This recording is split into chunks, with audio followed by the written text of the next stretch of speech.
Bengal files নিয়ে রাজ্যের FIR বাতিলের আবেদন। এফআইআর এর বিরুদ্ধে হাইকোর্টে মামলা দায়ের করা হলো। হাইকোর্টের দ্বারস্থ ডিরেক্টর বিবেক অগ্নিহোত্রী সহ 3 জন। কিছুদিন আগেই লেকটাউন থানাতে অভিযোগ দায়ের করা হয় এই বিষয়কে কেন্দ্র করে। আমাদের সহকর্মী সচিন রক্ষী টেলিফোন লাইনে রয়েছেন আমাদের সঙ্গে এই বিষয়ে। সচিন, একটু ডিটেলস জানবো। এই যে বেঙ্গল ফাইলস নিয়ে রাজ্যের যে এফআইআর, সেই এফআইআর বাতিলের আবেদন করা হলো এবার।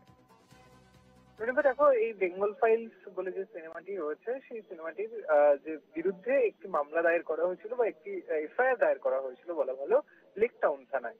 তবে সেই যে এফআইআর দায়ের করা হয়েছিল, সেই এফআইআর এর একাধিক অভিযোগ তুলে এই যে গোটা যে সিনেমাটি, সেই সিনেমাটির বিরুদ্ধে একাধিক অভিযোগ তুলে সেই এফআইআরটি দায়ের করা হয়েছিল। এবার যিনি রয়েছেন, প্রডিউসার সহ ডিরেক্টর সহ বাকি 3 জন, মোট 3 জন, তারা কিন্তু কলকাতা হাইকোর্টের দ্বারস্থ হলেন। তারা মামলা দায়ের করেছেন ইতিমধ্যেই এই এফআইআরটির বিরুদ্ধে, যাতে এফআইআরটি নাকচ করা হয়। মূলত সেই আবেদন রেখেই কিন্তু এই মামলা দায়ের হয়েছে। চলতি সপ্তাহে এই মামলা শুনানি হওয়ার সম্ভাবনা রয়েছে কলকাতা হাইকোর্টে। বেশ বেশ, অনেক অনেক ধন্যবাদ সচিন।